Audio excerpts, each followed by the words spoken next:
Shadows danced across the stone walls of Winterbourne Keep, hiding secrets far deadlier than any drawn blade. Beneath the heavy perfume of roasted meats and spiced wine, a fragile omega caught an impossible scent, a faint metallic trace of treason aimed directly at the Alpha King's throat. The great hall of Winterbourne Keep was a cacophony of roaring fires, clashing pewter goblets, and the boisterous laughter of hardened warriors. It was the night of the Midwinter Concord, a rare and fragile peace summit intended to unify the fractured packs of the Western Fells. Banners of rival houses hung from the vaulted stone ceilings, their rich dyes stark against the soot-stained rafters. At the head of the colossal room upon a throne, carved from the petrified remains of an ancient ironwood tree, sat King Godric Pendleton. He was the undisputed Alpha King of the Northern Marches, a man whose sheer presence commanded a suffocating authority. Godric was a warrior first and a monarch second, his broad shoulders draped in a mantle of thick black wolf fur. A jagged faded scar cut through his left eyebrow, a testament to the brutal border wars that had finally forced the Highland packs into submission. His slate-grey eyes scanned the hall, sharp and calculating, piercing, through the stifling fog of alpha dominance that hung heavy in the heated air. Far from the royal dais, relegated to the darkest, draftiest corner of the lower tables, sat Fiona Beckett. Fiona was a wallflower by both nature and necessity. Born to House Beckett of the Lowlands, an impoverished minor family of lesser nobility, she was an omega in a world that only valued the aggressive strength of alphas and the tactical cunning of betas. To survive the brutal politics of the werewolf courts, Fiona had learned the art of invisibility. She wore a faded gown of dull slate wool that mirrored the shadows, and she routinely dusted her skin with hearth ash to dampen her naturally sweet cedar and jasmine scent. She kept her eyes cast downward, her slender shoulders hunched, praying that the drunken, predatory lords of the Highland Ridge would overlook her entirely. But while Fiona's presence was unremarkable, her senses were anything but. She possessed an evolutionary throwback, an olfactory gift so acutely tuned that it was almost entirely overwhelming. Where an alpha smelled power blood and fear, Fiona's omega biology was designed to detect the faintest trace of sickness rot and imbalance in a pack. As the feast raged on the heavy scents of the hall, battered her senses. She could smell the sharp, sour anxiety radiating from Lord Thomas Arrington 3 tables away, the stale metallic tang of unwashed armor on the royal guards, the rich, cloying aroma of honeyed root vegetables, and roasted venison dripping with fat. She focused on her breathing, staring intensely at the grain of the wooden table to keep from being crushed by the sensory overload. A sudden hush fell over the great hall. The heavy oak doors at the center of the room swung open, and Duke Reginald Carmichael of the Highland Ridge strode forward. Carmichael was a tall, aristocratic alpha, draped in the crimson and gold velvet of his house. His smile was smooth, practiced, and entirely too wide. Trailing behind him was a procession of heavily armored guards, carrying chests of silver bolts of rare silk, and finally, a single velvet pillow bearing an ornate, jewel-encrusted chalice. "Your Grace," Carmichael's voice boomed, echoing off the stone walls as he bowed low before the dais. "To seal this 10-year treaty between the Highland Ridge and the Northern Marches, I bring you the greatest treasure of my ancestral cellars, a ceremonial mead aged for a century in barrels of white oak infused with Cloves mountain heather and the rarest honey of the eastern peaks." A murmur of approval rippled through the assembled lords. To share a ceremonial drink was the highest form of absolute trust among wolves. Carmichael took the chalice, his beta steward, pouring the thick amber liquid from a sealed crystal decanter. The scent of the mead immediately bloomed across the hall. It was magnificent, Even from the far end of the room, the alphas inhaled deeply, their senses captivated by the intoxicating aroma of rich spices and fermented sweetness. But in the shadows of the lower tables, Fiona gasped. A cold, agonizing spike drove straight through her sinuses, so sharp and vile that her eyes instantly watered. Beneath the overpowering top notes of clove and sweet heather, her unique omega senses detected a horrifying bass note. It was a faint, powdery whisper of metallic decay, entirely masked to the aggressive noses of the alphas. Argentum necrosis. Fiona had read about it in the forbidden alchemical texts in her father's library. It was a monstrous concoction, distilled silver ash dissolved in the venom of the deathcap mushroom and laced with dead nettle. To an alpha whose dominance naturally drowned out the subtle scent of rot, it was completely odorless. But to an omega attuned to life and healing, it smelled like an open grave. If King Godric consumed even a single drop, the liquid silver would instantly strip away his regenerative abilities, while the dead nettle paralyzed his lungs. He would drown in his own blood before he could even shift into his wolf form. Fiona watched in paralyzing horror as King Godric stood. He offered a curt nod of respect to Duke Carmichael and reached for the jewel-encrusted chalice. Godric was a harsh king, a ruthless commander in battle, but he was inherently just. 2 winters ago, when a horrific famine had struck the lowlands, it was Godric who had ordered the royal granaries opened, saving Fiona's younger siblings from starving to death, while the Highland lords hoarded their wheat. He was the only thing holding the fragile continent together. If he died tonight, the Western Fells would instantly drown in a sea of blood. Fiona's heart hammered against her ribs like a trapped bird. She was a lowly omega of House Beckett. To approach the royal dais uninvited was a direct insult to the crown, a crime punishable by immediate execution. But as Godric's fingers wrapped around the stem of the deadly chalice, Fiona knew she had no choice. Fiona moved on pure, unthinking instinct. She leaped from her bench, snatching a heavy pewter pitcher of iced water and a white linen serving cloth from a passing, terrified servant. Ducking her head, she adopted the frantic, hurried posture of a lowly cupbearer. The great hall was massive, and the journey to the dais felt like crossing an active battlefield. She wove through the crowded tables, her small frame slipping between the drunken, hulking bodies of the Highland lords. "Watch your step, little mouse," snarled Lord Garrison, as Fiona's elbow grazed his chair, his heavy hand snapping out to grab her wrist.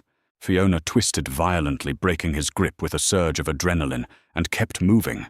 Her breathing was ragged, her lungs burning. The alpha energy rolling off the high table was a physical wall of pressure designed to force subservience. Every instinct in her omega biology screamed at her to drop to her knees and submit to the overwhelming power of the king's aura. 10 paces. 5 paces. 3. Captain Arthur Penhaligon, the massive leader of the Royal Guard, stepped into her path, his hand resting menacingly on the pommel of his broadsword. His eyes narrowed at her approach. On the dais, Duke Carmichael smiled. "To prosperity, your grace, and to the long-enduring health of the northern marches." King Godric raised the chalice. The amber liquid touched his lower lip. Now or never. Fiona threw herself forward. She intentionally caught the toe of her worn leather boot on the edge of the stone step, lurching violently toward the royal table. With a sharp cry, she let the heavy pitcher slip from her hands. It struck the edge of the oak table with a deafening crack. Gallons of freezing, ice-filled water exploded across the polished wood, splashing violently onto King Godric's armored forearm and soaking the royal decrees laid before him. The great hall plunged into absolute terrifying silence. The sound of steel instantly sang through the air as Captain Penhaligon and 6 royal guards drew their long swords, the blades levelled directly at Fiona's throat. "Treason!" shouted a Highland lord. Fiona collapsed onto her knees, her entire body violently trembling. She grabbed the white linen cloth and began frantically dabbing at the puddle on the king's table. Her head bowed so low her forehead nearly brushed the cold stone floor. "Forgive me, your grace. Forgive this clumsy fool," she cried out, pitching her voice into a pathetic, terrified wail that perfectly played the part of a terrified servant. King Godric did not flinch. He slowly lowered the chalice, his slate-grey eyes dropping to the small, shivering Omega at his feet. His expression was completely unreadable, a mask of cold, predatory calm. He raised a single, leather-gloved hand, signalling Penhaligon to hold his blade. Fiona scrambled closer, scrubbing at the water near the king's thigh. As she leaned in her face, mere inches from Godric's side, she drew in a sharp breath.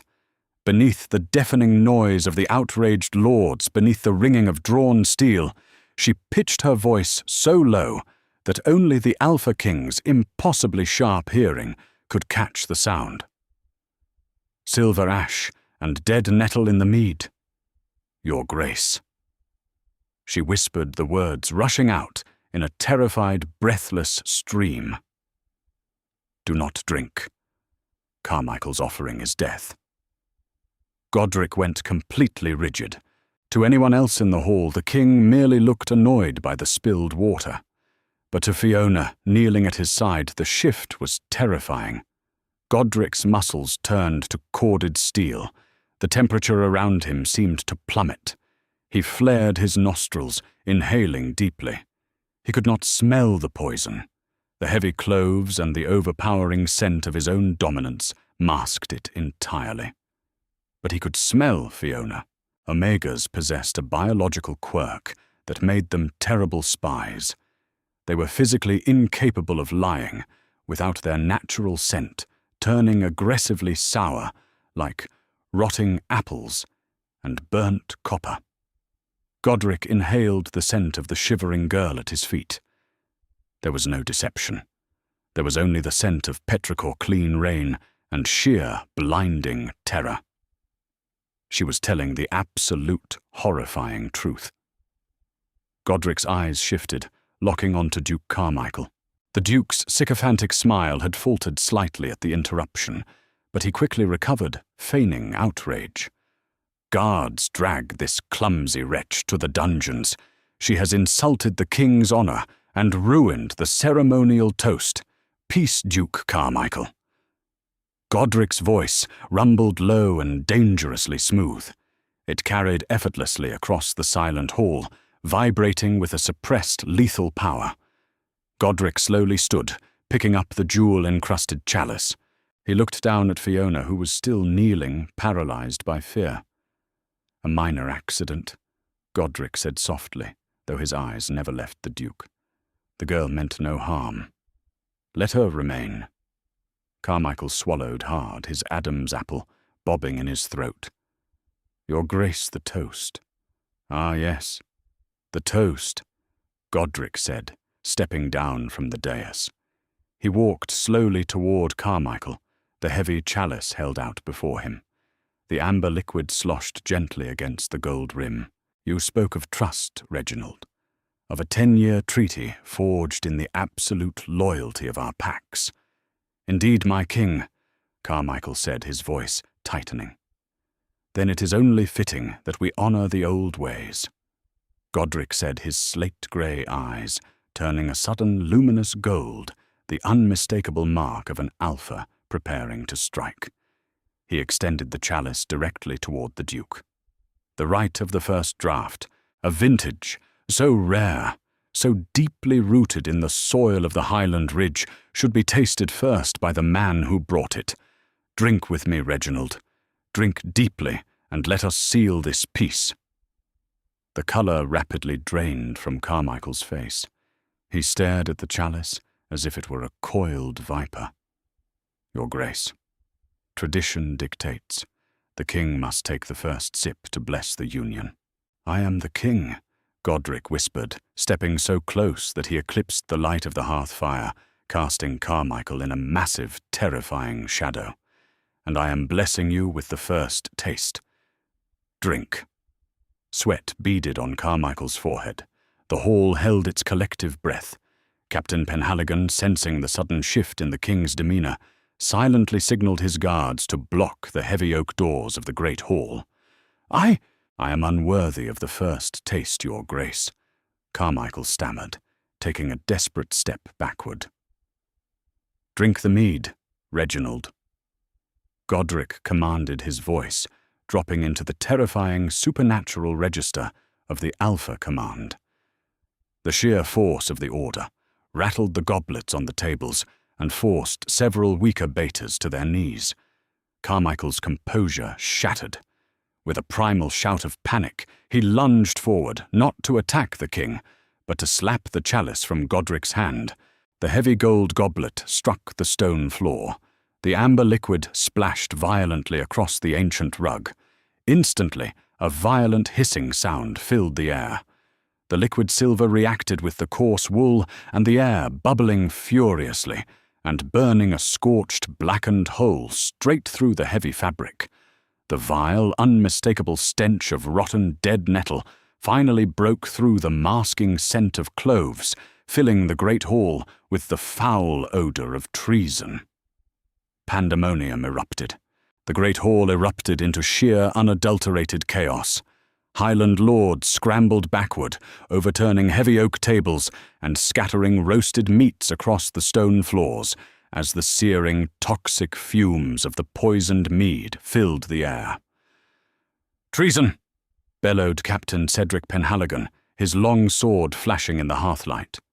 "Seal the doors, no one leaves this hall." Duke Reginald Carmichael, realizing his masterful assassination plot had just violently unraveled, didn't hesitate. He threw his head back and let out a guttural, bone-rattling roar. Mid-stride, the Duke's aristocratic features contorted and snapped.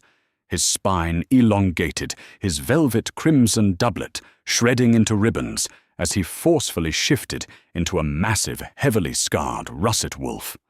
The beast lunged toward the grand oak doors, its claws gouging deep trenches into the ancient stone. Several royal guards moved to intercept, but the frenzied Highland Alpha swatted them aside like rag dolls, his powerful jaws snapping at the iron latches. King Godric didn't draw a weapon. He did not even shift. Instead, he stepped over the bubbling puddle of liquid silver and let his pure, unadulterated Alpha command crash over the room. It was not a sound, but a physical shockwave of suffocating dominance, heavy and dark, like a collapsing mountain. "Submit," Godric commanded. The single word echoed with supernatural force. The weaker betas and omegas in the hall instantly dropped to the floor, gasping for air. At the heavy oak doors, the massive russet wolf froze. Carmichael whined his hind legs, trembling violently, as the sheer weight of Godric's aura forced him downward. Slowly, agonizingly, the Highland Duke was crushed against the flagstones, unable to lift his snout from the dirt. Penhaligon and his guards immediately surrounded the subdued wolf, binding him with heavy, silver-forged chains, kept specifically for rogue alphas. The hall descended into a terrifying, breathless silence, broken only by the whimpers of the trapped Duke and the hissing of the ruined carpet. Godric stood amidst the wreckage, a terrifying portrait of absolute power. Slowly he turned his back on the captured traitor and walked back to the dais. He knelt on the cold stone. A collective gasp echoed from the watching nobility. King Godric Pendleton, the undisputed alpha of the northern marches, was bowing his knee before a servant. Fiona was still curled on the floor, trembling violently, her face buried in her hands. She expected the executioner's axe. She expected the wrath of a king whose summit had just been ruined. Instead, she felt a large, calloused hand gently grasp her shoulder. "Look at me," Godric said, his voice stripped of the terrifying command, replaced by a low, rumbling gentleness that sent a strange shiver down Fiona's spine. Hesitantly, Fiona peeked through her fingers. The king's slate-grey eyes were studying her intensely. He reached out his thumb, gently brushing against her cheek, wiping away a smear of the hearth ash she used to hide her scent. "You saved my life, little wolf," Godric murmured, loud enough for only her to hear. A lowly cupbearer with the nose of a high seer. "Who are you?" "Fiona, your grace," she whispered, her heart hammering wildly against her ribs. "Of House Beckett." Godric's brow furrowed slightly. Beckett, the impoverished lords of the southern lowlands. They sent an Omega to the midwinter Concord. "I was meant to be invisible, my king," she replied, her voice trembling. "I meant no disrespect. I only—" Suddenly, Fiona inhaled sharply. The heavy scent of Carmichael's fear and the lingering stench of the ruined dead nettle were overpowering, but as the dust settled, her unique, hypersensitive olfactory gift caught something else. It was a fresh wave of the exact same metallic decay. It was faint, disguised by the heavy musk of expensive cologne, but it was there. Fiona's eyes widened in terror. She looked past the king, scanning the frozen faces of the nobility. Her gaze locked onto a figure standing just behind the royal throne, trying to blend into the shadows. It was Lord William Hertford, the king's most trusted master of coin and the architect of the evening's treaty. Hertford was a beta of impeccable standing, a man who had served the crown for 2 decades.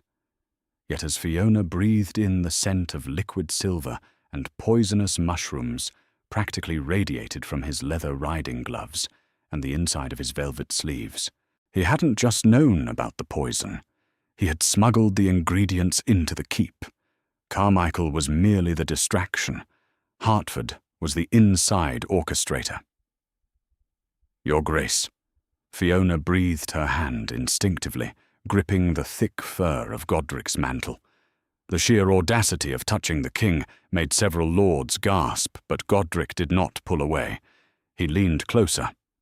"Speak, Fiona," he urged. "The rot, the poison," she whispered frantically, her eyes darting toward the dais. "It isn't just on the carpet. It's on the master of coin, Lord Hertford. His gloves are drenched in the scent."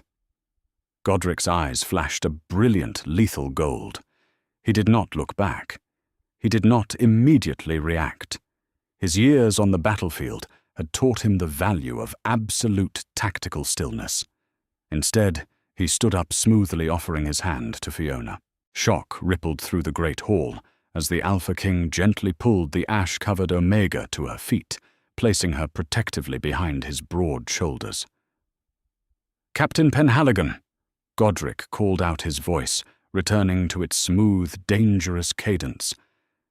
"It seems Duke Carmichael brought a magnificent gift tonight. But I wonder, who among our own trusted counsel inspected this gift before it was presented?" Lord William Hertford flinched. The subtle movement was all the confirmation Godric needed.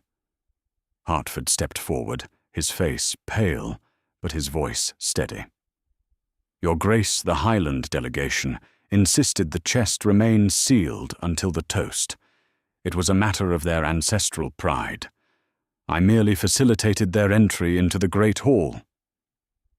"Fascinating," Godric murmured slowly, ascending the steps of the dais. He stopped right in front of Hertford. "A sealed chest, untouched by anyone but the Duke. And yet, William, I find myself deeply curious about your riding gloves." Hertford's eyes darted frantically toward the exit. My gloves. "Your Grace, I have been riding the perimeter all morning to ensure our perimeter security." "Take them off," Godric commanded. "My king, I protest. Take them off, or I will take your hands with them." Godric roared the alpha command, slamming into the master of coin. Trembling, Hertford stripped the black leather gloves from his hands. Godric snatched them from the air. He didn't bother smelling them himself. Instead, he threw them directly onto the remnants of the spilled mead on the floor. Instantly, the leather began to violently smoke and hiss the residual silver dust, reacting with the pooled liquid. The undeniable stench of dead nettle filled the air once more. The great hall erupted in fresh outrage. Hertford had handled the poison. He was the inside man paid off by the Highland Ridge to ensure the king's assassination went smoothly. Realizing he was caught, Hertford drew a hidden dagger from his boot and lunged not at the king but at the Omega who had exposed him. He never made it past the first step. Godric moved with the blurring speed of a true apex predator. His hand shot out, catching Hertford by the throat. With a single brutal twist, the king slammed the traitor onto the heavy oak table, pinning him down amidst the spilled water and scattered documents. "Treason in my own house!" Godric snarled, his fangs fully descended. "You sold the northern marches for Highland silver William. Captain—" "Yes, your grace!" Penhaligon shouted, rushing forward. "Take Hertford to the dungeons. Put him in a cell adjacent to our dear Duke Carmichael. Let them discuss their failed diplomacy in the dark," Godric ordered. "Tomorrow they will both face the executioner's block." As the guards dragged the screaming master of coin away, the heavy silence of absolute awe settled over the hall. The greatest political assassination of the century had been dismantled in less than 10 minutes, not by a legendary warrior or a cunning spy, but by a terrified ash-covered Omega from the poorest house in the realm. Godric turned back to Fiona. The terrifying predator vanished, replaced once more by the sovereign who had saved her family from starvation 2 winters ago. He stepped down and stopped before her. The surrounding lords who had spent the evening ignoring her existence now watched her with profound fear and respect. House Becket has struggled for years under the harsh winters of the lowlands. Godric said, his voice carrying effortlessly to every corner of the room.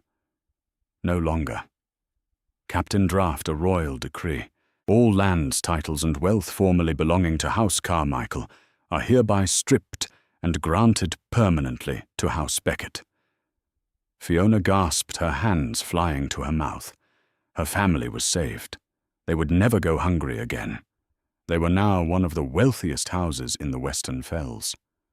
As for you, Fiona, Godric continued, stepping into her personal space. The scent of his dominance wrapped around her, but it was no longer suffocating. It was intensely warm, profoundly protective, and undeniably possessive. You will not return to the shadows. A wolf with your gifts, with your courage, belongs nowhere else but at the absolute center of my court. He reached out, taking her trembling hand and pressing a gentle, lingering kiss to her knuckles. You are no longer a wallflower, Lady Fiona, the Alpha King declared, his slate-grey eyes burning into hers. From this day forward, you are the King's personal ward, the truth-seeker of Winterbourne Keep, and the most fiercely protected woman in my realm. As the remaining lords of the northern marches dropped to their knees in unanimous terrified submission to both the king and his new Omega, Fiona realized her life of invisibility was truly over. The Game of Thrones had just begun, and she was no longer a pawn. She was the queen in waiting. The shadows of Winterbourne Keep hold no more secrets for the Alpha King and his brave Omega. But their romance is just beginning. Will Fiona's new power bring peace or more jealousy from the rival packs? Thank you for listening to this thrilling werewolf drama. If you loved this tale of poetic justice and hidden strength, please smash that like button, share it with your friends, and subscribe for more amazing audio stories. See you in the next adventure.